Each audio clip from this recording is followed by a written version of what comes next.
The gavel Order in the slammed, court. and the whole courtroom went dead quiet. Patrice Hawthorne stood up first, dressed in white like she was innocent, voice loud like she owned the truth. "Your Honor, our daughter is dead. Those children belong with us. That man is nothing but a poor mistake." Gideon Hawthorne pointed straight at Caleb Monroe. He married our daughter for money. Now he wants our mansion, our name, our empire. Caleb didn't shout. He didn't beg. He just held his 3 triplet daughters tighter, Ayla, Aria, and Amaya, because he could feel the danger in the air. Then Judge Simone Bradshaw leaned forward, eyes sharp. Girls, I need to hear from you. Who takes care of you? Ayla stood up first, small but brave.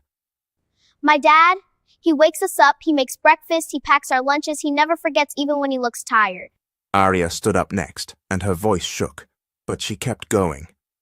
My dad is the best dad in the whole world. He sings the wrong one sometimes, but he sings anyway because he wants us to feel safe. Then Amaya stood, calm, serious, watching everyone like she could see through lies. When Mommy was alive, Mommy helped with money. But Daddy did the home, Daddy did the love, Daddy did the work you don't clap for. The courtroom stopped breathing. Even Patrice's face froze. Judge Bradshaw's eyes filled, just a little, like she was fighting it. "And you feel safe with your father?" the judge asked. All 3 girls answered at the same time, loud and clear. "Yes." Ayla stepped closer to Caleb and added one more thing that hit everybody hard. "Please don't send us away. Our dad is our home." Judge Bradshaw's lips trembled. A tear finally slipped, then another. She wiped her face fast, tried to stay professional, then looked at Patrice and Gideon like they disgusted her. And when the judge spoke again, her voice was firm, but her eyes were wet, because she had heard the truth from the only people who couldn't be bought. Brielle Hawthorne was the kind of woman people stared at without meaning to. She was 30, Black American, and she carried herself like someone who had been raised around money her whole life. Her family name opened doors. Her smile closed deals. In Atlanta, people whispered Hawthorne like it was a password. But Brielle's heart did not live in boardrooms. Her heart lived at home. And at home, her husband Caleb Monroe was the center of everything. Caleb was not rich. He was not flashy. He was the kind of man who fixed things quietly and loved loudly without showing off. He was the kind of man who woke up early, made breakfast, and still found time to braid 3 little heads before school. And those 3 heads belonged to their triplet daughters, Ayla, Aria, and Amaya, 3 10-year-old girls with quick mouths, quick minds, and big personalities. Ayla was the one who asked why 100 times a day. Aria was the one who made jokes at the worst times and still got away with it. Amaya was the one who watched everything and always knew when adults were lying. That evening, the mansion was too quiet. The lights were bright, but the air felt heavy. The kind of heavy that sits on a person's chest without permission. Caleb stood in the kitchen, rinsing dishes that didn't need rinsing. Brielle sat at the dining table, staring at her hands like her hands were holding a secret. And they were. Caleb finally turned. "Brielle, you've been quiet all day. Talk to me." Brielle swallowed. Her eyes shined, but she forced her voice to stay steady. "Caleb, my love, I have to tell you something." Caleb stepped closer. "What is it?" Brielle reached for him like she needed to feel something real. She squeezed his fingers hard. "Please promise me something first." Caleb frowned. "Brielle, don't do that. Don't scare me."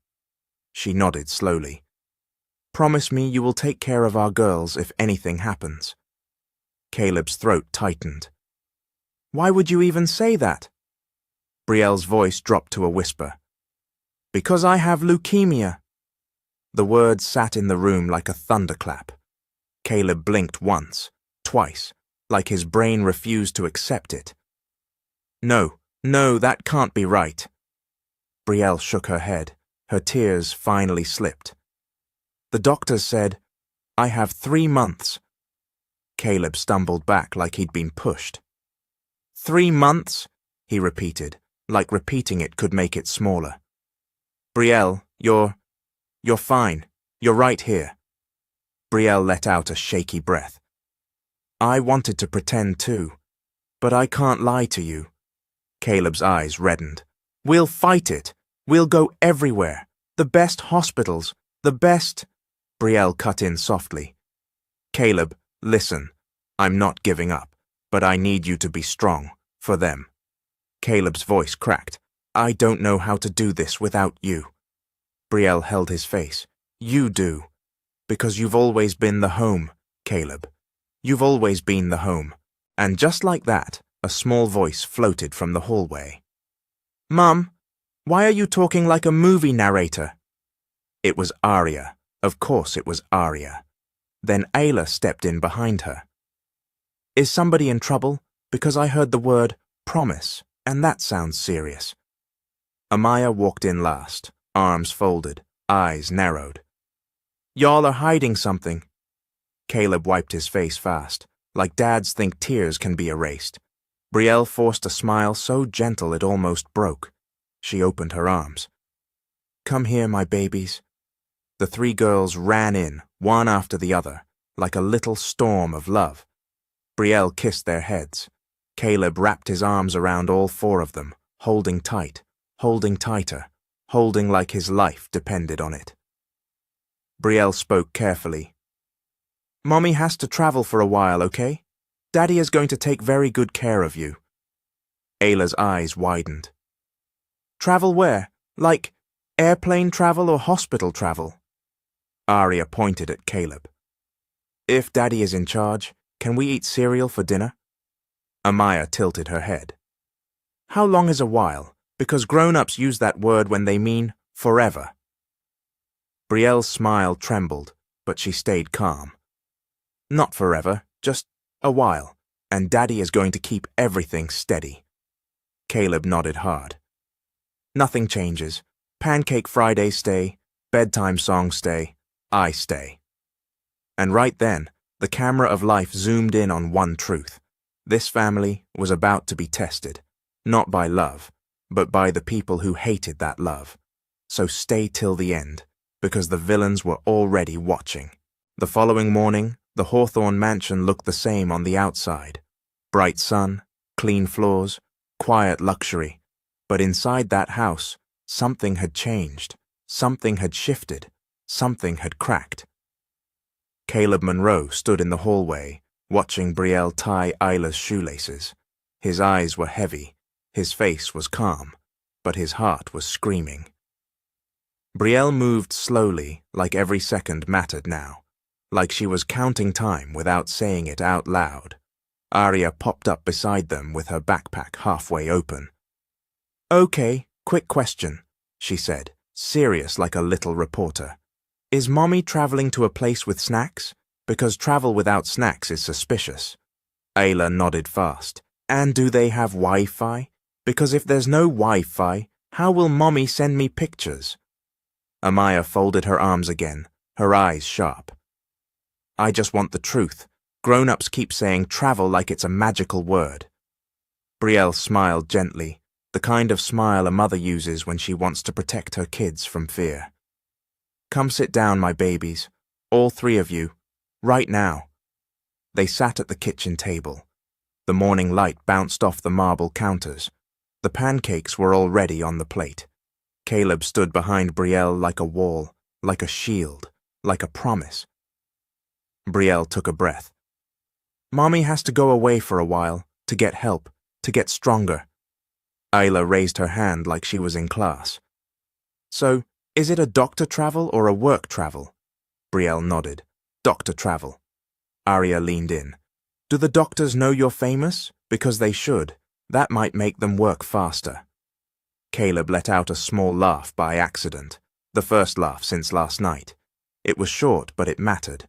Amaya's voice came calm, but firm. How long is a while? Like 3 sleeps? Or like 100 sleeps? Brielle held her gaze. Longer than 3 sleeps. Not forever, but longer. The girls went quiet for 1 second. Then Ayla's brain started spinning again. Okay, if Mommy is traveling, who does our hair? Caleb stepped forward immediately. Me. Arya squinted at him. You? Caleb nodded. Yes, me. Arya pointed at his head. But you don't even have long hair. Caleb stared. That doesn't mean I can't learn. Amaya tilted her head. Prove it. Caleb grabbed a practice mannequin head from the closet, one Brielle bought for fun months ago, and placed it on the table like it was a serious challenge. After school, I'm starting lessons. Arya clapped once. All right, Daddy said lessons. We love a student. Brielle looked at Caleb like she wanted to cry and smile at the same time. But she didn't. Not in front of the girls. Not in front of the girls. Nothing changes, Caleb said, voice steady. Pancake Fridays stay. Bedtime songs stay. Homework time stays. I stay. Ayla tapped the table. Then we need a calendar. And just like that, the triplets jumped into action like tiny CEOs. They ran to the craft drawer. They pulled out stickers, markers, glitter pens. They made a big poster and wrote in bold letters, Mommy Travel Calendar. Arya added a sticker of a suitcase. Ayla added stars. Amaya drew a little crown on top and said, Because Mommy is still Mommy. That night, Brielle planned one special thing, one perfect memory. Movie night in the living room, bright blankets, popcorn bowls, Caleb doing silly voices during the film until the girls screamed, Stop it, Daddy! And they laughed. They laughed hard. They laughed loud. Later, after the girls fell asleep, Brielle went into the bathroom alone. She locked the door. She leaned on the sink. And finally, she let her face fall. She opened her phone and recorded soft voice notes, one by one. Not long. Just enough. Hi, Ayla. Hi, Arya. Hi, Amaya. Her voice was gentle. Her words were love. And somewhere in the quiet of that mansion, the clock kept moving. So stay till the end, because this travel was only the beginning. 2 days after the travel calendar was taped to the fridge, Brielle sat alone in her home office with the curtains open and the sunlight bright. The house sounded normal, kids laughing in the distance, a cartoon playing too loud, Caleb moving around in the kitchen like a man on duty. But Brielle's mind wasn't in the present. Her mind went back to the time when her life looked perfect on paper and felt like a cage in real life, because long before Caleb, long before the triplets, long before love softened her days, Brielle Hawthorne was her parents' investment, and her parents did not play. Her mother, Patrice Hawthorne, was the kind of woman who always looked polished, always looked unbothered, and always spoke like she was giving orders, not opinions. Patrice didn't yell often. She didn't have to. Her silence was scary enough. Her father, Gideon Hawthorne, was a billionaire with a smile that fooled strangers and a temper that scared staff. Gideon didn't like being questioned. Gideon didn't like being disobeyed. Gideon liked control. Control. Control. That was the Hawthorne house. Beautiful walls, cold air, and a family that smiled too much in public, but never felt warm in private. Back then, Brielle was 22. She attended charity events, fancy brunches, and business dinners like it was part of her job. She wore designer clothes and carried herself like a future CEO, because that was what Gideon wanted. One afternoon, Brielle sat in the back seat of her father's black SUV, staring out the window, when Patrice's voice cut through the quiet. Posture, Patrice said sharply. Sit up. Brielle straightened. Gideon glanced at his phone. Tonight you'll be meeting Landon Chase. Brielle blinked. Who? Gideon finally looked up. Don't embarrass me. Landon Chase is the son of Chase Holdings. Old money, clean image, perfect match. Brielle's chest tightened. Dad, I'm not... Patrice cut in immediately. You are not.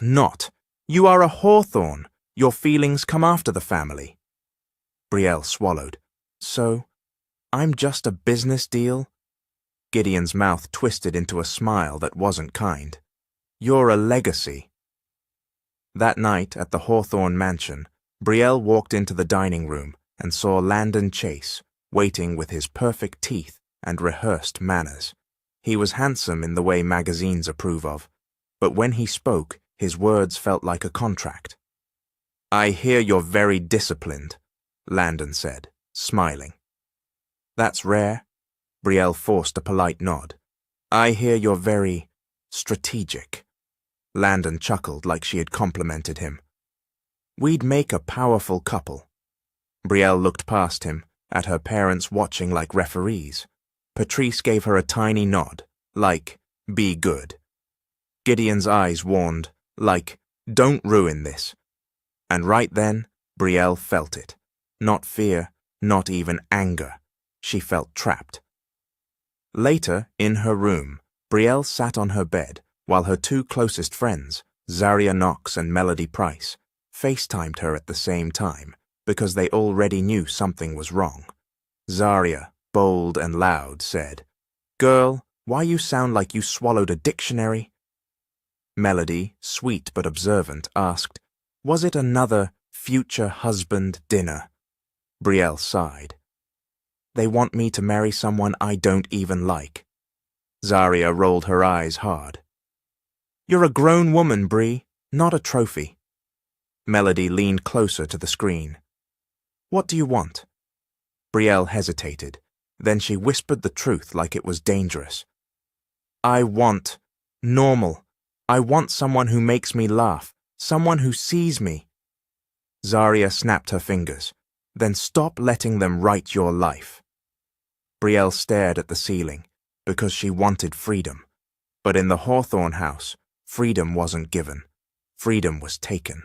So stay till the end, because the day Brielle finally chose her own love, her parents would turn into her biggest enemies. A week after that dinner with Landon Chase, Brielle did something she almost never did. She went out alone. No driver hovering. No security making strangers nervous. No mother calling every 5 minutes to check her location. Just Brielle, a baseball cap pulled low, simple sneakers, and one quiet mission. Groceries. It sounds small, it sounds normal. But for Brielle Hawthorne, normal felt like rebellion. The supermarket in Buckhead was bright and busy. Carts rolled, babies cried. Music played softly over the speakers. And Brielle liked it. She liked the noise. She liked being invisible.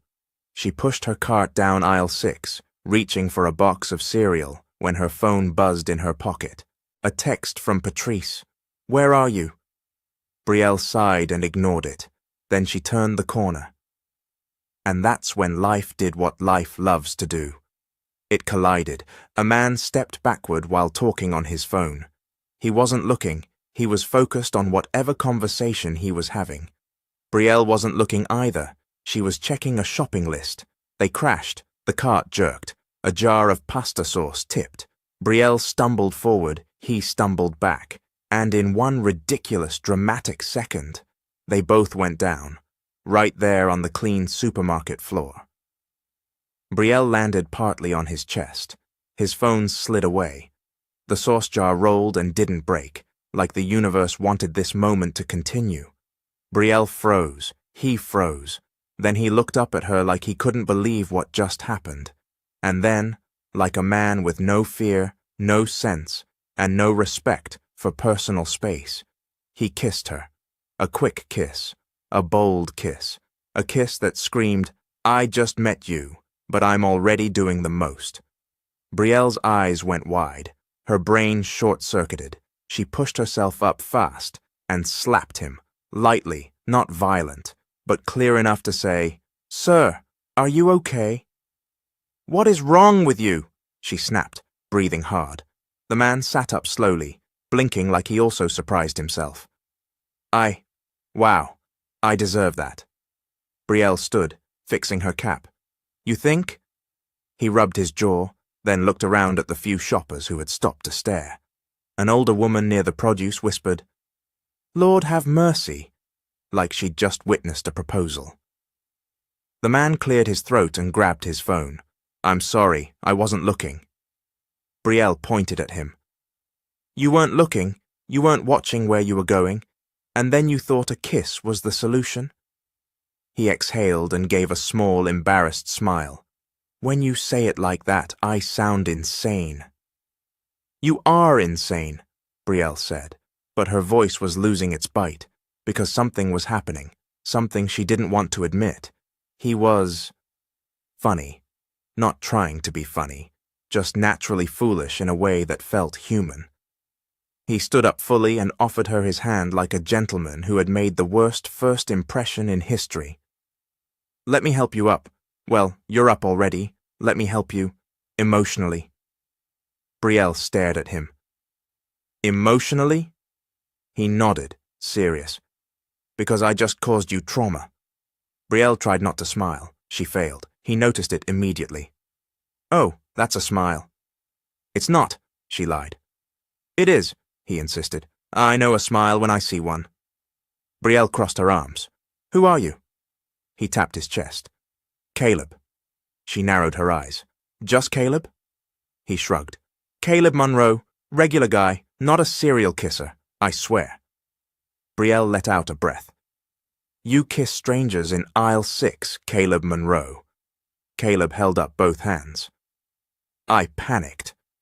Brielle tilted her head. "That's your panic response." Caleb nodded like he couldn't deny it.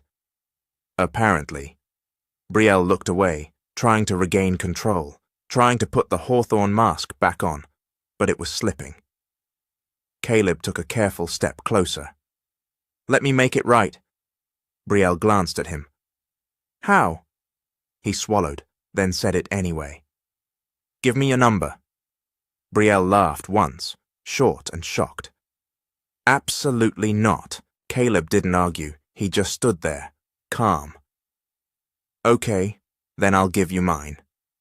He pulled a pen from his pocket like he had been prepared for destiny. He grabbed a receipt from the floor and wrote his number fast. Then he held it out like it was a peace offering. Brielle stared at that paper. She should have walked away. Her parents would have demanded it. Her life plan would have required it. But something in her whispered, "This is the normal you prayed for." Brielle snatched the receipt. "This is ridiculous." Caleb smiled. "So, you'll call?" Brielle turned and started pushing her cart again. But she didn't throw the receipt away. She didn't crumple it. She didn't even hide it. She just said, over her shoulder, "Don't get proud." Caleb called after her, voice warm. "Too late." And Brielle Hawthorne, the billionaire daughter, the controlled princess, the legacy, walked out of that supermarket with a receipt in her hand and a dangerous little smile on her face. Stay till the end. Because that one impulsive kiss in aisle 6 was about to start a love story her parents would spend years trying to destroy. The next evening, Brielle tried to act like nothing happened. She sat at the Hawthorne dinner table. Crystal glasses, perfect plates, silence that felt expensive. Patrice talked about charity events like Brielle was a brand. Gideon talked about business like Brielle was a product. Brielle nodded at the right times. She smiled at the right times. But her mind wasn't there. Her mind was in aisle 6. Her mind was on that receipt. Her mind was on that name. Caleb. When Brielle finally got upstairs, she shut her bedroom door, leaned on it, and pulled the receipt from her pocket like it was contraband. She stared at the number, then she whispered to herself, "This is ridiculous." And still, her fingers typed, "Brielle. Why do you kiss strangers in supermarkets?" The reply came almost instantly. "Caleb. Why do you slap strangers like you're a celebrity judge?" Brielle's lips twitched. "Brielle, that was not a slap. That was a warning." "Caleb." It was a slap with personality. Brielle shook her head and laughed quietly into her pillow, trying to smother the sound like laughter was illegal in that house. And that's how it started. Not with a date, not with approval, not with permission. It started with messages that made Brielle feel like herself. 2 days later, Brielle was in her room when she heard a soft tap on the window. Tap, tap. She froze. Then it came again. Tap, tap. Brielle pulled the curtain back. Outside, down on the lawn, Caleb stood near the garden path, looking up like he belonged there. He waved once, then tossed something into the air. A paper airplane. It glided up, hit the glass lightly, and slid down onto her windowsill. Brielle opened the window and grabbed it fast like the night itself might snitch. She unfolded it. Inside was a short note, written in messy handwriting. I don't know how to be smooth, but I know how to be real. Meet me outside if you're brave. Brielle stared at the words. Then she looked down again. Caleb was still there, waiting, hands in his pockets, like he had all the time in the world. Brielle whispered, You're insane. She closed the window, turned off the light, and slipped out like a shadow. 5 minutes later, she was outside, wearing a hoodie and sneakers, her heart pounding like she was about to commit a crime. Caleb grinned when he saw her. So you are brave. Brielle walked up and hissed, If my parents find out, they'll bury you. Caleb nodded slowly. Then we better stay alive. He didn't bring a car. He brought a bicycle. One bicycle. Old, simple, quiet. Brielle stared at it like it was an insult. This is your big plan? A bicycle? Caleb patted the seat. Trust me. Brielle scoffed. I don't trust men who kiss strangers. Caleb leaned closer and lowered his voice. You texted me first. Brielle opened her mouth to argue, then she realized he was right. She climbed on behind him anyway, arms awkward around his waist, trying to act like she wasn't enjoying it. Caleb pedaled down the quiet street, away from the mansion, away from the cameras, away from the pressure, and for the first time in a long time. Brielle felt light. Caleb glanced back. You smiling? Brielle lied immediately. No. Caleb laughed. Your silence is loud. They rode to a small park where the lights were bright and the air smelled like summer. Caleb parked the bike and sat on a bench like it was their bench, like he had known her forever. Brielle sat beside him, looking around. Why here? Caleb shrugged. Because nobody cares who you are here. You can just be Brielle. Brielle's throat tightened. Nobody ever said that to her.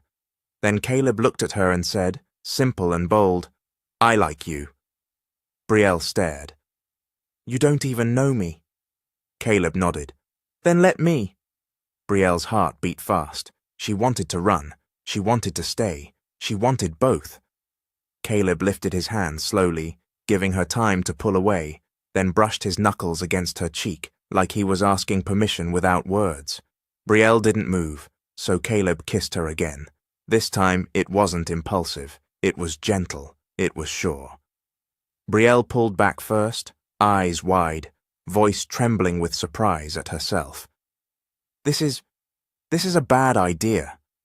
Caleb's face stayed calm. Maybe, but it feels like a true idea. Brielle looked down, then said the part she never said out loud. My parents already chose someone for me. Caleb's jaw tightened. And what do you want? Brielle swallowed. Her voice came out small. I want this. And that's when Brielle started laughing for no reason at all the next day, at breakfast, in the hallway, during meetings, and everyone noticed. One staff member even whispered, Miss Brielle been smiling like she got a secret. They were right, because Brielle did have a secret, and secrets like that don't stay hidden for long. 3 weeks after the first paper airplane hit Brielle's window, the Hawthorne mansion started to feel different. Not because the walls changed, not because the money disappeared, but because Brielle's laughter kept showing up where it didn't belong. She laughed at text messages. She smiled at nothing. She hummed while walking through the hallway like she didn't live under rules. And in the Hawthorne house, happiness was suspicious. Patrice Hawthorne noticed first. That afternoon, Patrice stood in the dressing room, watching Brielle try on a sleek black dress for a charity gala. Patrice's eyes were sharp, scanning details like a judge. "You've gained weight," Patrice said coldly. Brielle blinked. "I haven't." Patrice adjusted Brielle's necklace with a grip that was too tight. "Then why are you glowing like you've been doing something foolish?" Brielle stepped back, fixing her own necklace. "Maybe I'm just happy." Patrice's face hardened. "Happy is not a plan, Brielle." Then Gideon Hawthorne walked in, phone in hand, smile already loaded, his public smile, the one he used when he wanted obedience without yelling. "Brielle," Gideon said smoothly, "Landon Chase asked about you again." Brielle's stomach turned. "Dad, I told you." Gideon lifted a finger. "You don't tell me. I tell you. Landon is the future." Brielle looked straight at him. "Maybe he's not my future." The room went quiet. Patrice's eyebrows lifted slowly. Gideon's smile stayed in place, but his eyes changed. "Excuse me?" he asked softly. Brielle's voice stayed calm, but it was firm. "I'm not marrying Landon." Patrice laughed once, not amused. "Brielle, stop this. You're acting childish." Brielle clenched her hands. "Childish is controlling a grown woman's life." Gideon stepped closer, his voice still low. "So tell me, since you've found your courage, where is it coming from?" Brielle didn't answer, but her silence answered.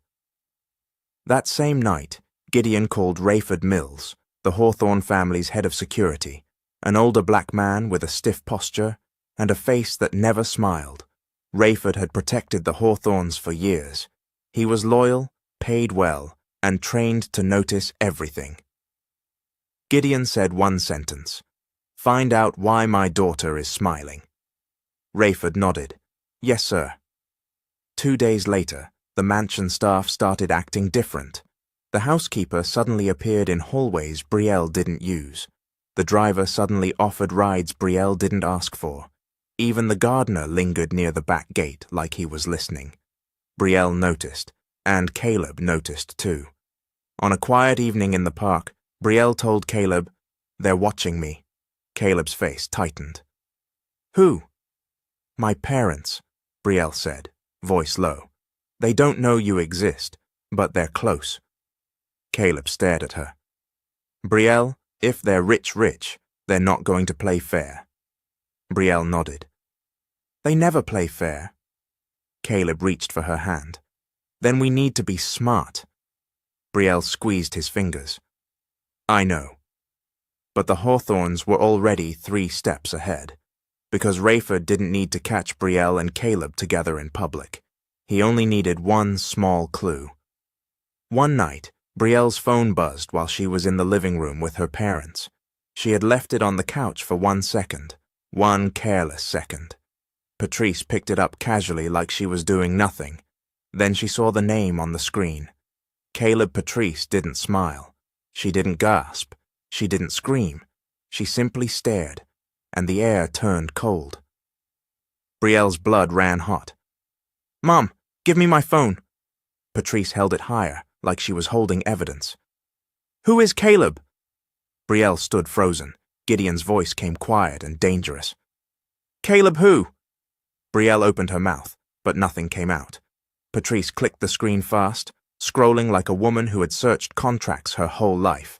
She saw messages, she saw laughter, she saw affection, she saw freedom, and Patrice's lips curled in disgust. "This," Patrice said slowly, "is why you've been acting like you forgot who you are." Gideon stepped closer, towering over Brielle. "Tell me now," he said, "is this man one of the staff?" Brielle's eyes flashed. "No." Gideon's jaw clenched harder. "Is he rich?" Brielle swallowed. "No." Patrice let out a sharp breath, like she smelled something rotten. "Of course not." Gideon turned to Rayford without even looking away from Brielle. "Bring me everything on this Caleb." Rayford nodded once. Yes, sir. Brielle's voice shook, but she stood tall. You can't do this. Patrice smiled finally, but it wasn't warm, it was cruel. Oh, Brielle, she said softly, watch us. And just like that, the love Brielle tried to protect became a target, not because it was wrong, but because her parents couldn't stand that she chose it herself. The following morning, Brielle woke up to a house that felt too quiet. No cheerful good morning from staff, no casual movement in the hallway. Even the air felt controlled, like the mansion itself was holding its breath. Downstairs, Patrice sat at the breakfast table with her tea, calm like she hadn't just declared war on her own daughter. Gideon stood near the window, phone pressed to his ear, speaking in low, clipped sentences. Brielle walked in and said, You're not going to ruin my life. Patrice didn't look up. You already tried to ruin it yourself. Brielle's voice sharpened. Because I like someone. Gideon ended his call and turned slowly. Because you chose someone beneath you. Brielle took a step forward. Caleb is not beneath me. Patrice finally looked up, eyes cold. Brielle, your father built an empire. We did not sacrifice everything just for you to throw yourself into the arms of a nobody. Brielle's hands trembled, but she kept her voice steady. He's not a nobody, he's a person. Gideon's smile was thin. People like him know what they're doing. They see your last name, and they see dollar signs. Brielle snapped, You don't even know him. Patrice leaned back. We will. And just like that, Brielle understood something painful. Her parents weren't going to argue about love. They were going to punish it. Across town, in a small apartment with peeling paint and clean floors, Marcia Monroe stood in front of her mirror, tying her headscarf. Marcia was Caleb's mother, a black American woman who had spent her life working hard with little complaint. She wasn't rich, she wasn't connected, but she carried dignity like it was jewelry. For years, Marcia cleaned at the Hawthorne mansion. She kept her head down. She did her job. She made sure her son stayed respectful. That morning, when Marcia arrived at work, the mansion's side entrance was already open, but the atmosphere was wrong. The staff avoided eye contact. The assistant manager whispered, Marcia, they want you upstairs. Marcia's stomach tightened. Who is they? The assistant manager swallowed. Mr. and Mrs. Hawthorne. Upstairs, Patrice waited in the sitting room like a queen in her throne. Gideon stood beside her like a judge who had already decided the sentence. Marcia paused at the doorway. Good morning, ma'am, sir. Patrice gestured toward the chair in front of her. Sit. Marcia sat slowly, hands folded. Patrice smiled politely. You have a son, don't you? Marcia blinked. Yes, ma'am. Caleb. Gideon's eyes narrowed. Tell your son to stop contacting our daughter. Marcia's breath caught. Excuse me? Patrice's voice stayed smooth. We don't want drama. We don't want scandal. We want this ended. Today. Marcia swallowed hard. Ma'am, I didn't know. Gideon cut in. You know now. Marcia tried to stand tall. Sir, my son is a grown man. I can't. Patrice leaned forward, voice quiet but deadly. You can, or you will lose your job. Marcia's face tightened. I've worked here for years. Gideon's jaw clenched. Then you should understand loyalty. Marcia's hands shook slightly. Please, don't punish me for something my son. Patrice raised a hand. This is not punishment. This is consequence. Marcia left that room with her head high, but her heart was racing, because she knew the Hawthorns. She had seen how they treated people they considered less, and she knew this wasn't about love. It was about control. That same day, Caleb's father, Leon Monroe, was called into Gideon's private office. Leon was a quiet man with tired eyes, the kind who drove for wealthy people and stayed invisible by design. He had been Gideon's personal driver for years. He knew Gideon's moods. He knew Gideon's threats. Gideon didn't offer Leon a seat. He simply said, "Your son is becoming a problem." Leon's voice was respectful. "Sir, I can talk to Caleb." Gideon's eyes were hard. "You will do more than talk." Leon swallowed. "What do you mean?" Gideon leaned forward. "You will make him leave my daughter. If you fail, you will lose everything." Leon's hands clenched at his sides. "Sir, Caleb loves her." Gideon laughed once. "Love doesn't feed families. Jobs do." That evening, Caleb got a call from his mother. Her voice was trying to sound normal, but he heard the fear underneath. "Baby," Marcia said softly, "we need to talk." Caleb's smile faded. "What's wrong?" Marcia hesitated. "Your relationship. With that girl. It's causing trouble." Caleb's chest tightened. "Mum, what did they do?" Marcia's voice cracked. "They warned me. They warned your daddy too." Caleb went quiet. Then he whispered, "So they found out." Marcia breathed out. "Caleb, please, I'm scared." Caleb closed his eyes.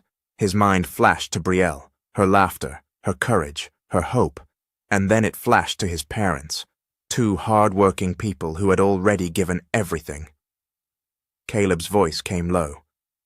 "All right." Marcia's breath caught. "All right what?" Caleb swallowed the pain like a man swallowing glass. "I'll end it." And in that moment, love didn't feel romantic. Love felt like sacrifice, and Brielle didn't even know what was coming. That same night, Brielle noticed Caleb's energy change before he even said a word. He didn't tease her the way he usually did. He didn't send his usual silly voice note. He didn't ask what sticker the triplets would pick for the travel calendar if they saw it. He just showed up at the park and sat down like his bones were heavier than normal. Brielle watched him closely. "Caleb, what happened?" Caleb stared at the ground. "My parents got threatened." Brielle's face tightened. "By who?" Caleb didn't have to say it. His silence said everything. Brielle's voice rose. "Your mom works in my house. Your dad drives for my father. They went after them, didn't they?" Caleb's jaw clenched. "They told my mom to control me. They told my dad to make me leave you." Brielle leaned forward. "And what did you say?" Caleb swallowed. "I told my mom I'd end it." Brielle's eyes flashed like fire. "You what?" Caleb's voice was low, ashamed and angry at the same time. "Brielle, they're not playing. They're using jobs like weapons." Brielle stood up fast. "So you're going to leave me because my parents are bullies?" Caleb stood too. "I'm trying to protect my family." Brielle's chest rose and fell. "And who protects me, Caleb? Who protects what we have?" Caleb looked at her then, really looked at her. "I don't want to leave you." Brielle's voice softened for 1 second. "Then don't." Caleb's shoulders dropped, like he was losing the fight inside himself. "I can't let them destroy my parents." Brielle stepped closer, eyes shining. "Then we'll fight them together. You don't run from people like that. You stand up. You stand up." Caleb hesitated. "Brielle." Brielle grabbed his hand. "Listen to me. My parents have always controlled everything, but they don't control my heart. They don't. They don't." Caleb stared at their joined hands, then nodded slowly. "Okay." But while Brielle was promising war, Gideon Hawthorne was already planning something worse. 2 days later, the Hawthorne mansion hosted a small private lunch. Nothing loud, nothing public, just rich people laughing softly over expensive plates, like their world had no consequences.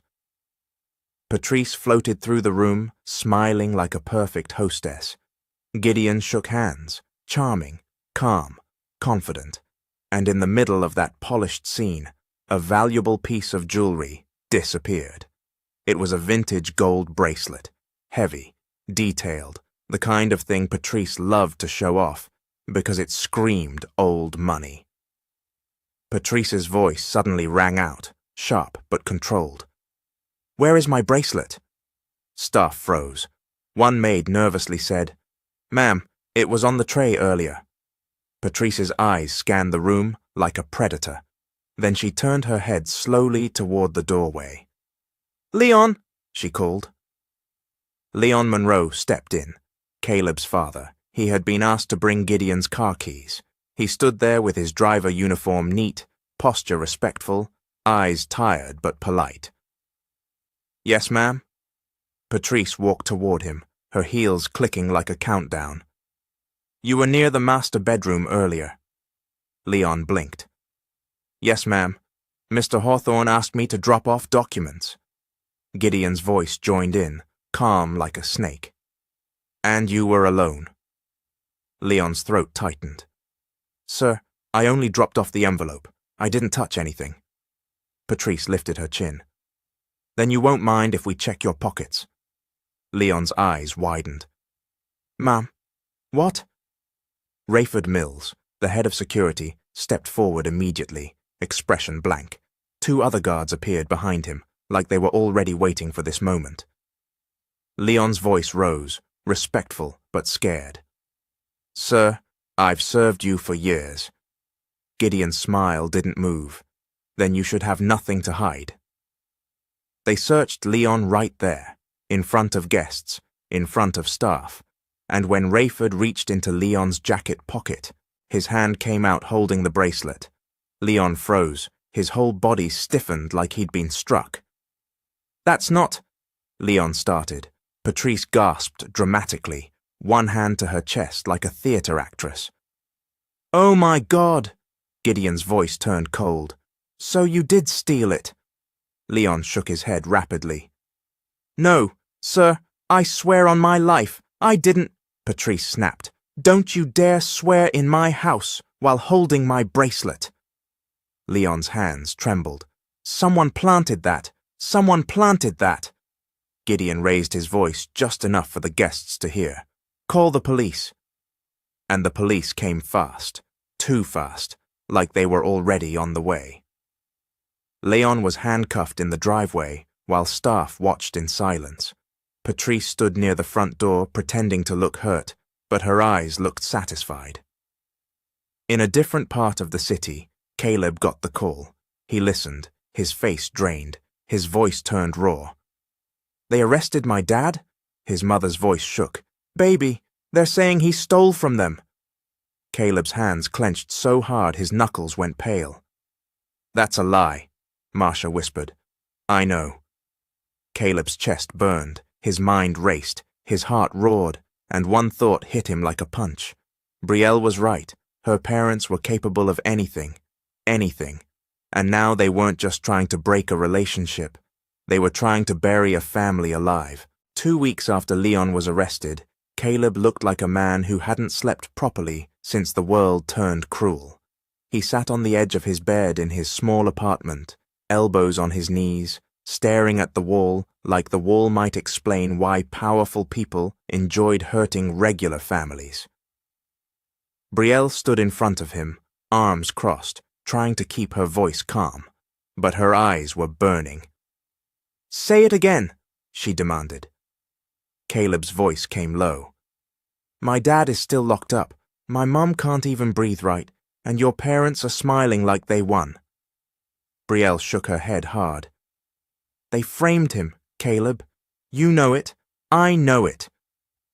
Caleb finally looked up at her. "And what can we do? They're billionaires. They can buy truth and sell lies." Brielle stepped closer. "Then we don't beg them. We don't fear them. We build our own life." Caleb let out a bitter laugh. "Build what life? I'm drowning." Brielle's voice got sharper. "Then let me pull you up." Caleb stood, pacing. "Brielle, your parents already destroyed my father. If we keep going, they'll destroy my mother too." Brielle lifted her chin. "And if you leave me, they still win. They still win, Caleb. They'll just move to the next target." Caleb stopped pacing. His jaw tightened. So what are you saying? Brielle said it clearly. We get married. Caleb blinked. Now? Yes, Brielle repeated. Now, not later. Not when your dad gets out. Not when my parents calm down. Because they won't calm down. Caleb's voice cracked. Brielle, I don't even have... Brielle cut in. You have me. You have love. You have truth. And you have a woman who is tired of being controlled. Caleb stared at her, the fight and fear battling in his face. If we do this, they'll never forgive you. Brielle's voice dropped. They never loved me the way they claimed to. They loved the version of me they could control. That night, Brielle made one phone call, not to her parents, not to her friends, to attorney Deshawn Pierce, a young, sharp black attorney recommended quietly by one of Brielle's old college mentors. Deshawn wasn't a celebrity lawyer, he wasn't flashy, but he was known for one thing: he didn't scare easily. When Deshawn met them the next morning, he listened without interrupting. Then he said, Your father's case is suspicious. The timing, the evidence, the speed of arrest. That doesn't smell like justice. That smells like power. Caleb's fists clenched. So what do we do? Deshawn looked at Brielle. First, protect yourselves legally. Second, keep records of every threat. Third, if you're planning marriage, understand this. Your marriage will be treated like an attack on that family's control. Brielle didn't flinch. Good. Caleb looked at her like she was both brave and terrifying. Brielle held his hand. I'm not leaving. I'm not. So they planned a small wedding. Quiet, simple. No big ballroom, no billionaire guest list, no cameras. Just a clean chapel, bright lights, and a few people who actually cared. Caleb's mother, Marcia, showed up with tired eyes and trembling hands. She hugged Brielle and whispered, I'm sorry this mess touched you. Brielle whispered back, It didn't touch me. It woke me up. Caleb's father couldn't be there. That absence sat in the room like a heavy chair nobody could move. Brielle's friends, Zaria and Melody, came too. They didn't ask for a speech. They didn't make it about drama. Zaria just squeezed Brielle's shoulders and said, Do it, and don't look back. Melody nodded softly. Love shouldn't need permission. The officiant was Pastor Lionel Grant, an older pastor with a steady voice and kind eyes. He had known Marcia from church for years. He looked at Caleb and Brielle and said, This world will test what is real, but real love doesn't run when tested. When Brielle walked down the aisle, she didn't wear a heavy crown. She wore a simple dress and a calm face. Her hands didn't shake. Caleb stood at the front, trying not to break apart. He whispered when she reached him, You sure? Brielle whispered back, I'm sure. Pastor Grant asked, Do you take... And before he could finish, the chapel doors opened. A man in a dark suit stepped inside, holding a phone like it was a weapon. He wasn't invited. He didn't smile. He walked straight up to Deshawn and whispered something. Deshawn's expression changed. Caleb noticed immediately. What is it? Deshawn leaned in, voice low. Your father's bond hearing got pushed back again. No reason given. Brielle's eyes narrowed. They're doing it on purpose. Caleb's throat tightened. They're punishing him because of me. Brielle's voice went firm. No. They're punishing him because they're evil. Pastor Grant cleared his throat gently, bringing the moment back. We will not let wickedness steal this day. Brielle lifted her chin. Caleb held her hands tighter. And right there, with a framed man sitting in a cell and 2 billionaires plotting in a mansion, Caleb and Brielle said their vows anyway. Not because it was easy, because it was necessary, because some loves don't survive unless people choose them out loud. 6 years later, the Monroe home didn't look like a billionaire mansion anymore.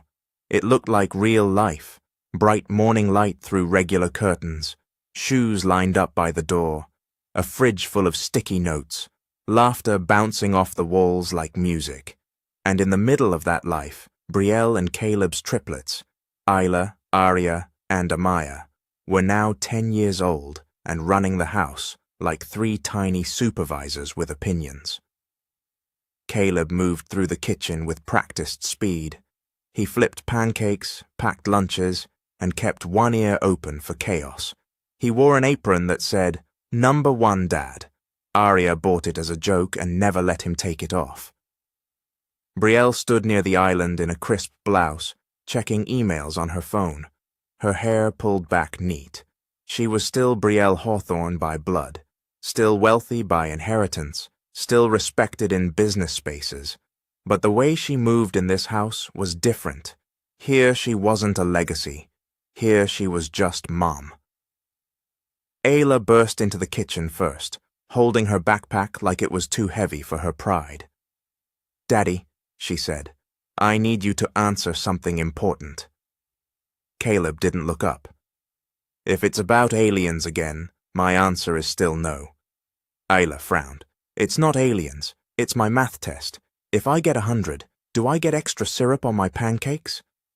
Caleb slid a plate in front of her. "If you get 100, you get syrup, whipped cream, and the right to brag for 1 full day." Ayla nodded seriously, like they had signed a contract. Aria walked in next, hair half done, holding a brush like it was a microphone. "Attention," she announced. "Breaking news. I have decided to wear my hair in princess mode." Caleb glanced at her head. "Princess mode? You mean a bun?" Aria corrected him. "No, a royal bun. There's a difference." Amaya came in last, calm and watchful, as always. She scanned the kitchen, then looked at Caleb. "Daddy, you flipped the pancakes too early." Caleb blinked. "Too early?" Amaya nodded. "They're not golden enough. They're emotionally undercooked." Aria burst out laughing. "Emotionally undercooked is crazy." Caleb lifted his spatula like he was surrendering.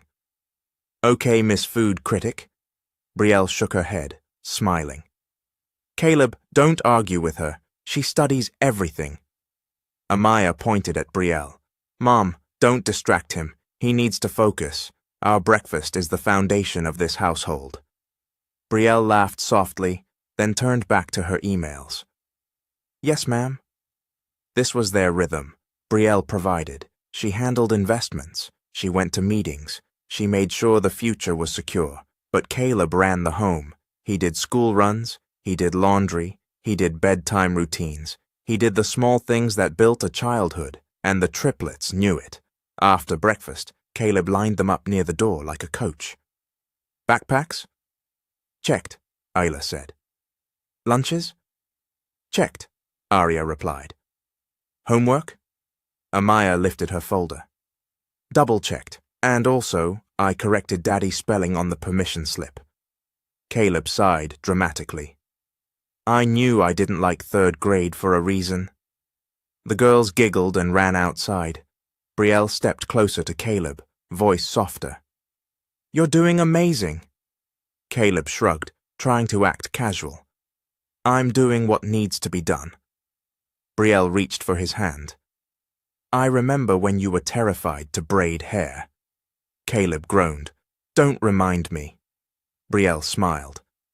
"Now you can do 3 heads in 15 minutes. Caleb leaned in, playful. "That's talent." But even in that warm moment, Brielle's phone buzzed. Her face changed when she saw the caller ID. Patrice Hawthorne. Caleb noticed immediately. "Your mom?" Brielle hesitated, then answered with a calm voice. "Hello, Mother." Patrice's voice came through icy and polite. "Brielle, I'll be in town this weekend. Your father and I want to see the girls." Brielle's jaw tightened. "You haven't asked to see them in years." Patrice replied smoothly. "We are their grandparents. We have rights." Caleb's eyes narrowed. Brielle's grip on the phone tightened. Patrice added, like she was discussing weather, "And bring Caleb, too. Your father has a few words." Brielle's stomach dropped because she knew that tone. That tone wasn't love. That tone was a warning. She ended the call slowly, then looked at Caleb. Caleb spoke first. "They're still watching us." Brielle nodded. They never stopped. And in that moment, the warm kitchen felt a little colder, because the past wasn't finished. The Hawthorns were coming back.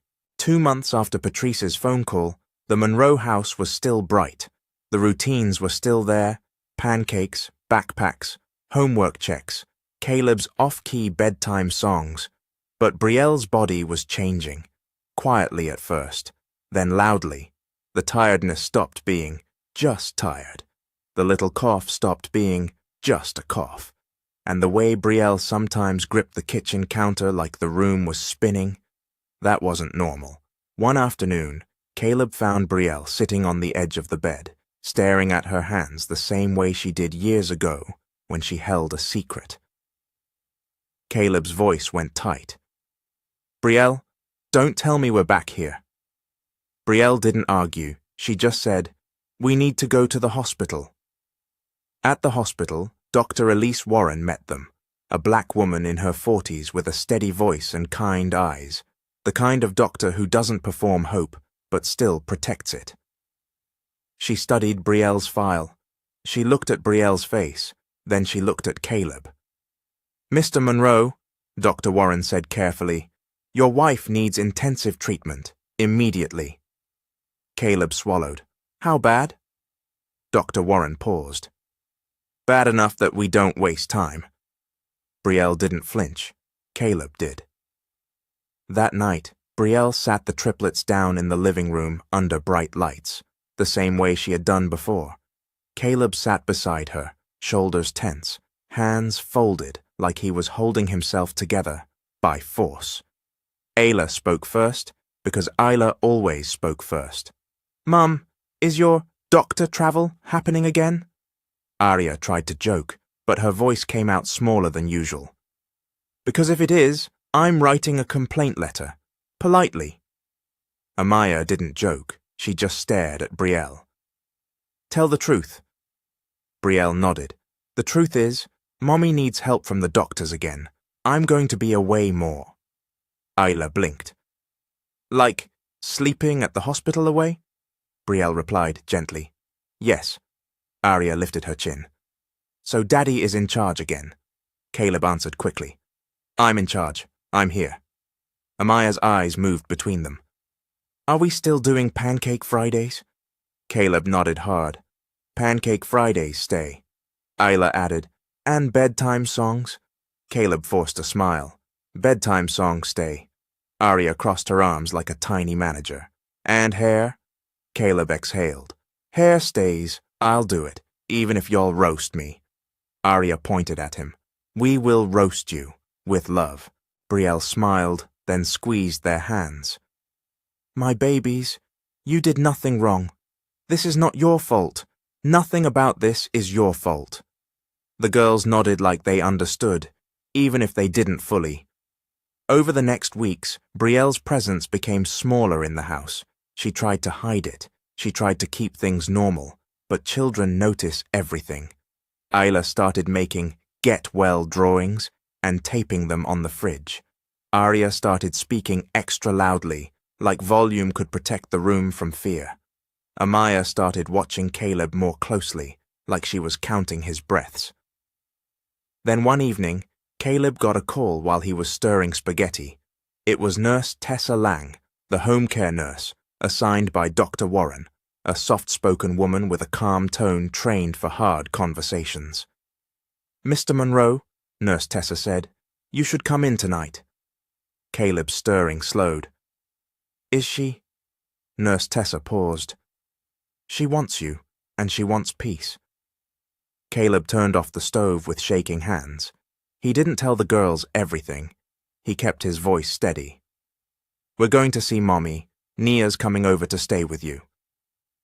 And just like that, Nia Vaughn arrived, Brielle's loyal best friend, the same woman who had taken them in years ago when life turned cruel. Nia walked in with calm energy and firm love. She crouched to the girl's level. All right, my three bosses. Daddy needs to go check on Mommy. We're going to keep the house running. Deal? Arya squinted. Can we order pizza? Nia smiled. We can discuss pizza after homework. Ayla whispered, Is Mommy okay? Nia didn't lie. She didn't scare them either. Mommy is very loved. That's what I know. At the hospital, Caleb walked into Brielle's room and felt his chest tighten. Brielle looked smaller, but her eyes were still Brielle's, strong, sharp, gentle. She reached for his hand. Caleb. He sat fast. I'm here. Brielle's voice was quiet. Promise me again. Caleb's throat closed. Don't do that. Brielle insisted softly. Promise me you will keep them steady. Caleb nodded, tears sitting in his eyes but not spilling like a storm. I promise. Brielle's lips moved into a faint smile. And, don't let my parents poison their hearts. Caleb's jaw clenched. I won't. Brielle took a slow breath. Good. Later that night, Brielle passed, not with chaos, with quiet, with Caleb holding her hand, with Nurse Tessa standing respectfully near the door, with love in the room. The next morning, Caleb came home and sat the triplets down. He didn't dramatize it. He didn't crush them with details. He spoke carefully. Mommy won't be coming back home, he said. Ayla's eyes filled, but she stayed still. So, she's in heaven? Caleb nodded. Yes. Arya swallowed hard. Does heaven have pancakes? Caleb let out a breath that sounded like a laugh and a sob at the same time. I think heaven has everything good. Amaya stared at the floor, then asked the question that showed she was still a child. Can we write her notes and still put them on the fridge? Caleb's voice went soft. Yes, we'll keep talking to her with love. The funeral came 3 days later, a bright chapel, quiet music, flowers everywhere. Caleb stood with his daughters in matching black outfits, holding their hands. Then Patrice and Gideon Hawthorne arrived. Patrice walked in like she owned the grief. Gideon walked in like he owned the room. Patrice looked at the triplets first, then looked at Caleb like he was dirt on expensive shoes. Gideon didn't whisper. He didn't wait. He stepped close and said, loud enough for people to hear, This is what happens when you let a poor man into your life. Caleb's eyes turned cold.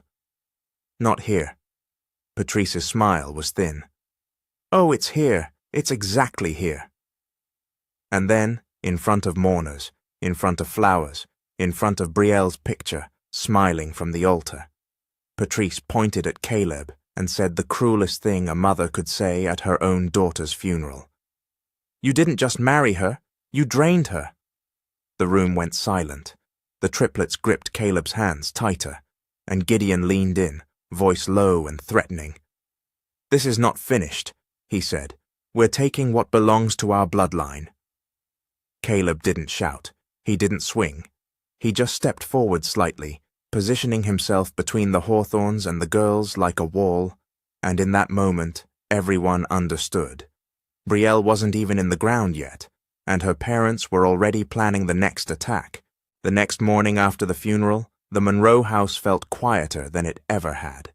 Not because the girls were screaming or crying. They weren't. They were moving slowly, talking softly, watching Caleb like little detectives who didn't want to make things harder. Ayla sat at the table, drawing a bright sun and writing, Hi, Mummy, at the top. Arya tried to butter toast and said, Daddy, the toaster is acting disrespectful. Amaya stood near the fridge, staring at the Mommy travel calendar that was still taped there, the stickers still sitting in the squares, like time had stopped on purpose. Caleb kept his voice steady. Breakfast first, school after. Then the doorbell rang. Caleb opened the door and found a courier holding an envelope. Caleb Monroe? The man asked. Caleb nodded. You've been served. The words hit like ice water. Caleb took the papers, shut the door, and stared down at the bold letters. Petition for custody and asset control.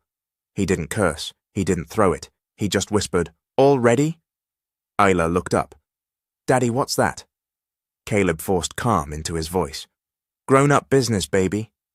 Amaya stepped closer, eyes narrowed. "Is it Grandma Patrice?" Caleb didn't answer. He didn't need to. That same afternoon, Patrice and Gideon sat in their mansion with their attorney, Marvin Klein, a confident, older lawyer with slick hair and a voice that sounded like he had never lost an argument in his life. Marvin flipped through documents and said, "Your angle is simple. You claim the father is unstable and unfit. You request custody based on wealth and family legacy. Then you petition to freeze access to Brielle's assets until the children are in your care." Gideon's voice was smug. "Exactly. He's nothing without her." Patrice sipped tea. "And he will learn that quickly." Marvin added, "We'll also push the narrative that he married your daughter for money." Patrice's eyes gleamed. "That part won't be hard. People love that story." Back across town, Caleb sat at the small dining table with Nia Vaughn. Nia didn't look shocked. She looked ready. "Let me see it," Nia said. Caleb slid the papers toward her. "They want the girls. They want everything." Nia's jaw tightened. "They don't want the girls. They want control." Caleb whispered, "How do I fight billionaires?" Nia leaned forward. "You don't fight them with noise. You fight them with truth." That evening, Nia drove Caleb to meet attorney Deshawn Pierce again. Deshawn walked in with a worn briefcase and steady eyes, the kind of man who didn't get intimidated by fancy names. He read the petition carefully, then looked up at Caleb. "They're coming hard. They're going to paint you as a gold digger, a freeloader, an emotional mess." Caleb's face stayed blank. "And what do I do?" Deshawn said. "We gather proof, school records, teachers, neighbors, anyone who can testify that you are the primary caregiver." Caleb nodded slowly. "I did everything at home." Deshawn pointed his pen at him. "Then we make the court see it." The Hawthorns didn't stop there. The next day, Caleb got a call from the triplets' school. The counselor, Ms. Joanna Fields, spoke carefully. "Mr. Monroe, we've received some concerns." Caleb almost smiled. No dramatic voice. Amaya leaned forward. "What do we do?" Caleb said the truth plainly. "You tell the truth about your life, about your home, about who takes care of you." Isla nodded. "That's easy." Arya added, "We'll tell them Daddy is the pancake CEO." Amaya looked at Caleb closely. "And if they try to make us choose?" Caleb's voice went steady, even though his chest hurt.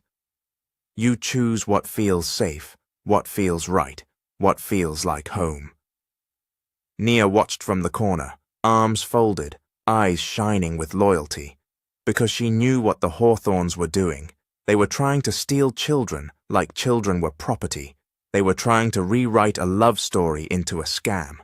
They were trying to bury Caleb the same way they tried to bury Leon years ago. But this time, Caleb wasn't alone. This time, the whole community was starting to watch. And when people start watching, wickedness gets nervous.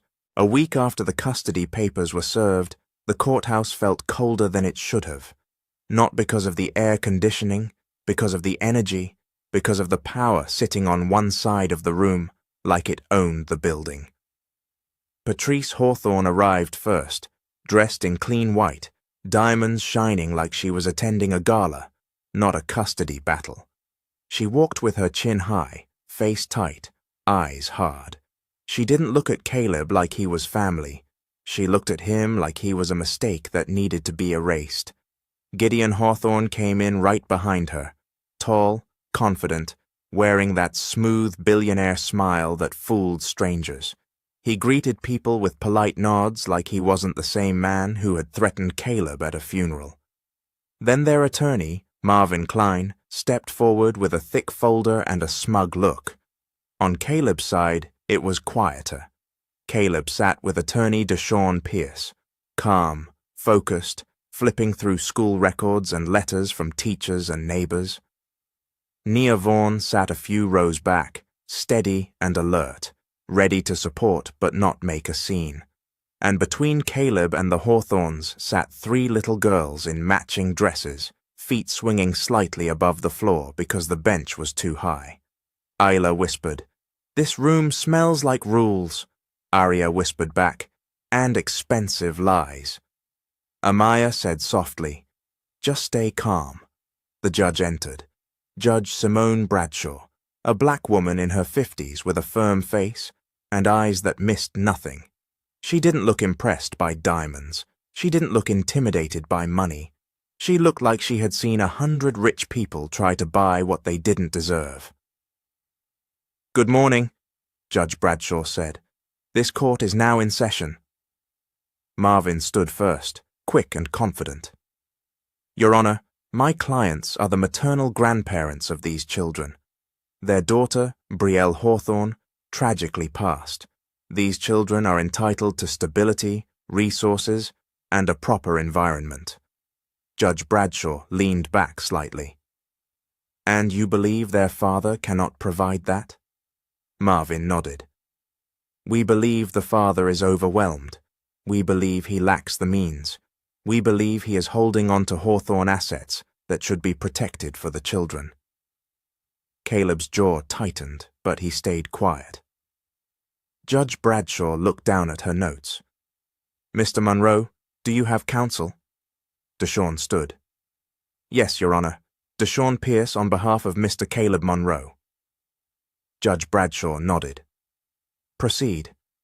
Marvin began presenting his story like a performance. He painted Caleb as a man who married into wealth. He implied Caleb depended on Brielle financially. He suggested the Hawthorns were the only ones capable of raising Hawthorne children. Patrice added her own poison when she spoke. "She was our only daughter," Patrice said, voice shaking just enough to sound believable. "We begged her not to marry beneath her. We begged, but she was stubborn, and now she's gone." Gideon leaned forward with fake sadness. "These girls belong with their blood. Mr. Monroe can visit, but raising them, that should be us." Judge Bradshaw's eyes narrowed. "So you want custody and control of assets?" Gideon said plainly, "Yes." Judge Bradshaw turned to Caleb. "Mr. Monroe, tell me about the children's daily life." Caleb stood slowly. His voice was steady, even though his hands wanted to shake. "I get them up," he said. "I cook breakfast, I pack lunches, I do homework, I do school runs, I do bedtime routines. Brielle provided financially, yes, but I ran the home, I raised them." Marvin smirked. "And yet you claim you can provide stability without Hawthorne support?" Deshawn cut in sharply. "Objection. Argumentative." Judge Bradshaw raised a hand. "Sustained. Mr. Klein, watch your tone." Marvin sat back, annoyed. Judge Bradshaw looked at the triplets. "Girls, I'm going to ask you a few questions. You can answer honestly. No one will punish you for telling the truth."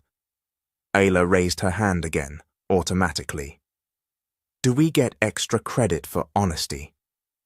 A few people in the courtroom let out tiny laughs before catching themselves. Judge Bradshaw's mouth twitched. "No extra credit, just honesty." Ayla nodded seriously. "Okay." Judge Bradshaw asked, "Who wakes you up in the morning?" Ayla answered first. "Daddy." Judge Bradshaw asked, "Who makes your meals?" Arya leaned forward. "Daddy, and he thinks he's Chef Caleb, but he burns toast sometimes." Caleb closed his eyes like he was embarrassed. Judge Bradshaw asked, "Who helps with homework?" Amaya spoke calmly. "Daddy, Mommy used to check the final answers, but Daddy did the work with us." Judge Bradshaw nodded. "Who puts you to bed?" Arya said, "Daddy sings. He sings the wrong lyrics, but it works." Isla added quickly, "And Mommy used to laugh at him. She would say, 'Caleb, that's not the words.'" The courtroom went quiet for 1 second. "Not heavy," Just human. Judge Bradshaw's voice softened. Do you feel safe with your father? All three answered together, quick and sure. Yes. Judge Bradshaw looked at them carefully. Do you want to live with your grandparents? Amaya paused, then said the truth. We don't really know them. Arya shrugged. They don't come to our school stuff. Isla added, Grandma Patrice looked at us like we were furniture at the funeral. Patrice's face tightened.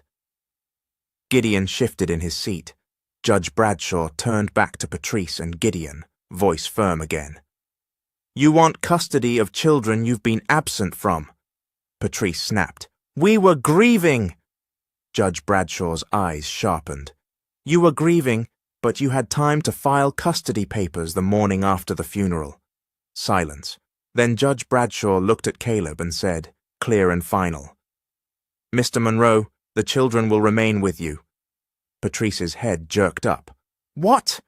Gideon stood halfway, furious. Your Honor, Judge Bradshaw slammed her gavel once. Sit down. This court is not a marketplace. Custody is not a purchase. Patrice's voice rose, losing her fake softness. He's nothing. He's... Judge Bradshaw cut her off. Enough. You will address the court with respect, or you will be removed. Caleb exhaled slowly, like he had been holding his breath for weeks. The triplets gripped his hands and smiled small, like they had just passed the hardest test of their lives. And on the Hawthorne side of the room, Patrice and Gideon stared at Caleb like they had just lost the one thing they thought money could always buy. Control. The following morning after the court ruling, Caleb woke up with a strange mix of relief and dread. Relief because the judge had spoken. Dread because he knew the Hawthornes didn't accept no. They only accepted control. He was still in the Hawthorne mansion, Brielle's home, the girl's home, the place filled with memories and little traces of her everywhere. A framed family photo in the hallway, a throw blanket Brielle loved on the couch, the mommy travel calendar still on the fridge, like hope frozen in time. Isla padded into the kitchen first, rubbing her eyes. Daddy, does this mean we can relax now? Caleb forced a calm smile. We can breathe a little. Arya yawned dramatically. Good, because courtrooms are not my vibe. Amaya opened the fridge, stared at the calendar, then looked at Caleb. They'll try something else. Caleb didn't lie. He just said, We'll handle it. Then the front doors opened. Heavy steps echoed through the foyer, like someone walking in to claim what they thought was theirs. Patrice Hawthorne entered with Gideon, and behind them were two security men and a sharply dressed woman holding a clipboard. Caleb stepped out of the kitchen immediately, positioning himself in front of the hallway that led to the girls.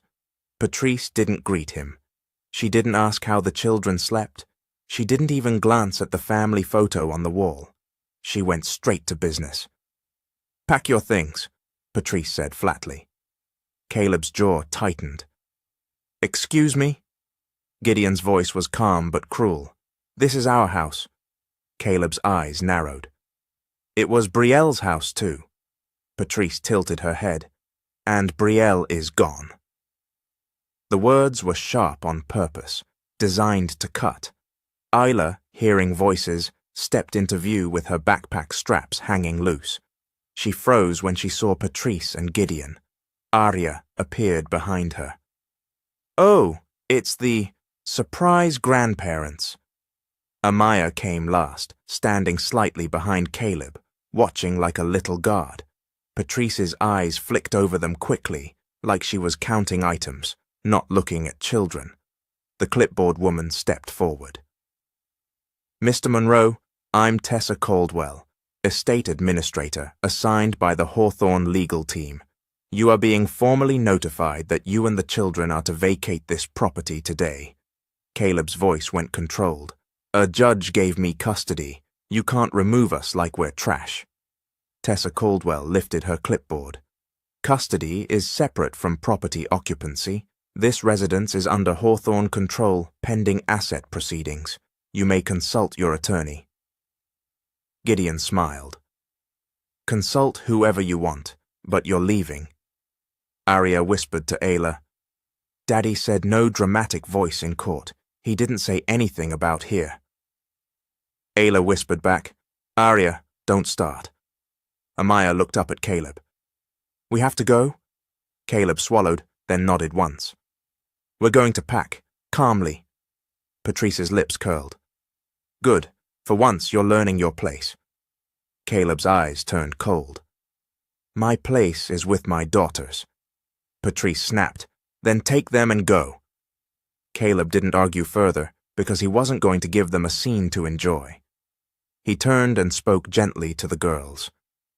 Get your school uniforms, your favorite pajamas, and the things that matter. Not everything. Just what matters. Arya nodded. I'm bringing my toothbrush and my stuffed panda. The panda has seen too much. Ayla said, I'm bringing Mommy's scarf. Amaya said quietly, I'm bringing our photo. They packed quickly, no shouting, no breaking things, no drama. Just a father moving like a man who refused to be broken in front of enemies. When they came downstairs with bags, Patrice stood watching like she had won.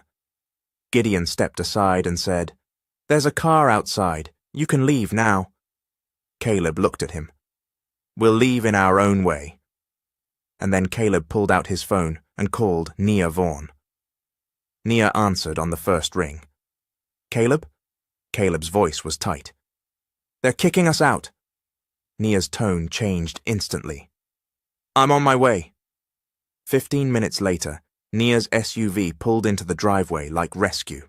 Nia hopped out wearing jeans and a blazer, hair pulled back, eyes sharp. She walked up to the front door without fear and looked Patrice and Gideon straight in the face. So this is what you do, Nia said. You lose in court and... Gideon scoffed. Stay out of Hawthorne business. Nia didn't flinch. It became my business when you turned grief into a power play. Tessa Caldwell cleared her throat. Ma'am, please. Nia cut her off. I'm not here to argue paperwork. I'm here to make sure these girls have a safe place. She turned to the triplets and softened immediately. All right, my three bosses. You're riding with Auntie Nia. House rules at my place. Homework first, jokes second, snacks always. Arya raised her hand. Is pizza allowed? Nia smiled. Pizza is a discussion after homework. Ayla hugged her quickly. Amaya nodded once like she approved. Caleb loaded the bags into Nia's SUV, then looked back at the mansion one last time. It wasn't just a building, it was Brielle, and Patrice and Gideon stood in the doorway, watching like they had erased her. Caleb turned away, because he wasn't going to fight for walls, he was going to fight for truth. As they drove off, Nia's phone buzzed. She glanced at the screen, then frowned. Caleb noticed. What is it? Nia's voice dropped. Unknown number, but the message says... She read it slowly.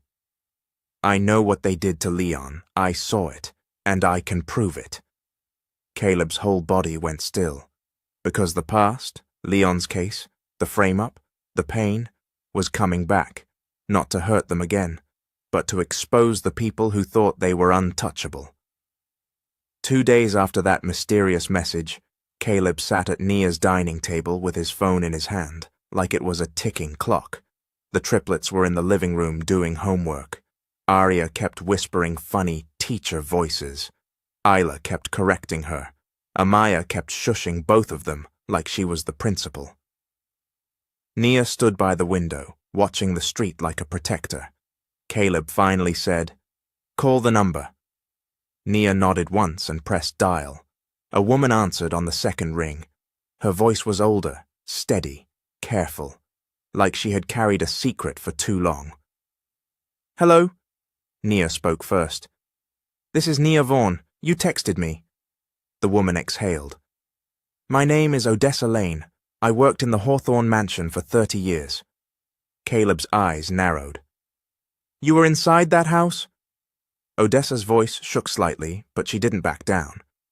Yes, I cleaned those rooms. I folded those clothes.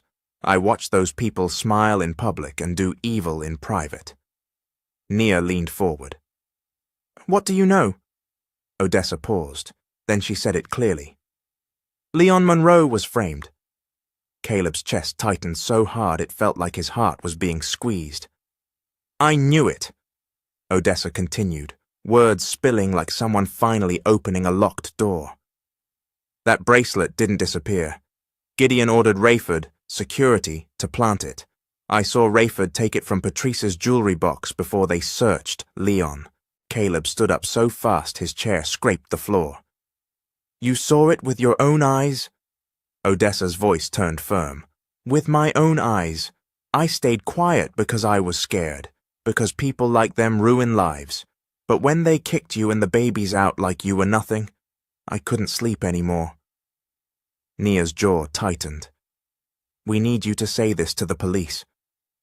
Odessa hesitated. If I do, they'll come for me. Caleb's voice went steady. They already came for my family. They won't get another one. Nia added, We'll protect you, and we'll do it the legal way. Odessa finally whispered, Okay, I'm ready. That same day, Attorney Deshawn Pierce met them at a small police precinct with Odessa. Deshawn walked with purpose like he had been waiting for this moment. The detective who received them was Detective Jalen Cross, a no-nonsense black detective with tired eyes, the kind of man who had seen too many wealthy people escape consequences.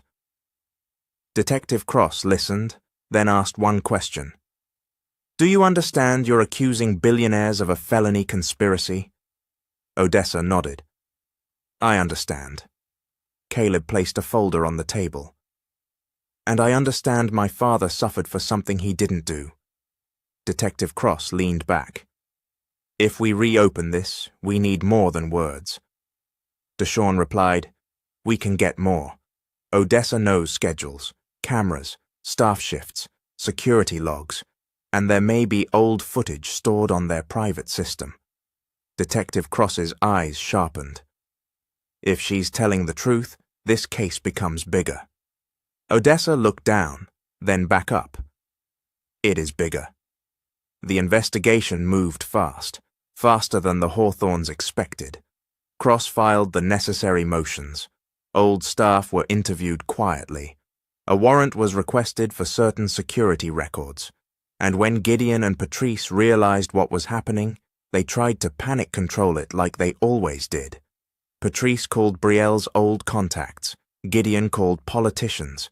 Gideon tried to make phone calls that usually made problems disappear.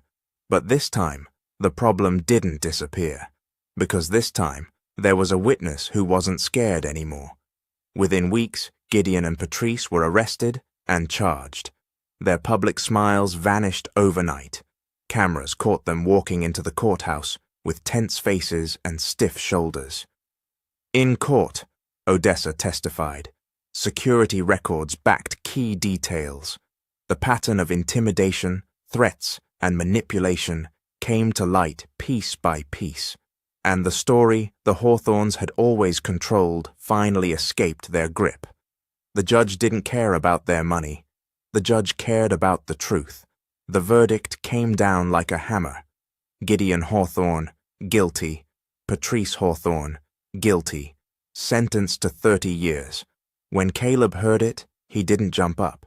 He didn't celebrate like it was a party. He just closed his eyes and exhaled like a man finally allowed to breathe. Nia whispered. Brielle would be proud. With the Hawthorns convicted, the legal mess around Brielle's properties shifted. Caleb's attorney handled the documents carefully, making sure everything that belonged to the children was protected. And then, exactly 2 years after Brielle's passing, Caleb remembered the letter. Brielle had sealed it in an envelope and written one instruction on the front. Open after 2 years. Read with Nia. That evening, Caleb sat at Nia's table again.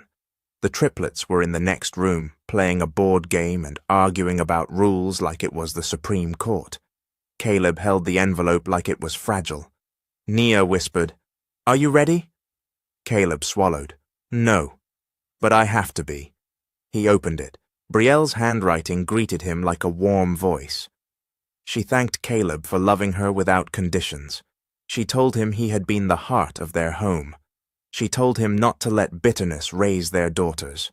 Then she wrote about Nia. She called Nia the safest person I know, and she left a blessing that surprised them both. Gentle, not forceful, not dramatic.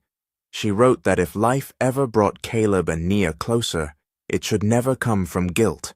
It should come from care, from partnership, from protecting the girls with love. Caleb's eyes softened. Nia covered her mouth, breathing out slowly. From the living room, Arya shouted, "Auntie Nia! Daddy! Isla cheated!" Isla yelled back, "I did not cheat. I strategized." Amaya said calmly, "Both of you are loud." Caleb looked toward the girls and then back at the letter. Brielle wasn't in the room, but her love still was, and for the first time in a long time, the future didn't look like fear. It looked like peace. If there's one lesson this story refuses to hide, it's this. Money can buy noise, but it can't buy love. Brielle's parents had power, connections, and a last name that made people stand up straighter. But when the real test came, all that power couldn't replace what Caleb gave those girls every single day: presence, consistency, and a safe home. Another lesson? Grief reveals character. Some people mourn with love, others use loss like a weapon, and the scary part is, they can smile while doing it. So protect your peace, protect your family, and never let anyone convince you that kindness is weakness. Now let me say this as the narrator, my honest opinion. Caleb is my favorite kind of character. Not because he was perfect, but because he stayed steady. He didn't fight dirty. He didn't use the kids like a shield. He just showed up. Every morning, every night, every hard moment. And those triplets, they were the real truth tellers. The way they spoke up in court, simple, brave, and honest, was the moment the whole story turned. But I want to hear from you. Who was your favorite character? Was it Caleb for standing strong? Brielle for choosing love despite pressure? Nia for stepping in like real family? Or even Amaya for always seeing through lies? If this story moved you, please like, share, and subscribe. It helps the channel more than you think. And if you know someone who needs a reminder that love still wins, send it to them. This is Mr. Hope, and I'll see you in the next story.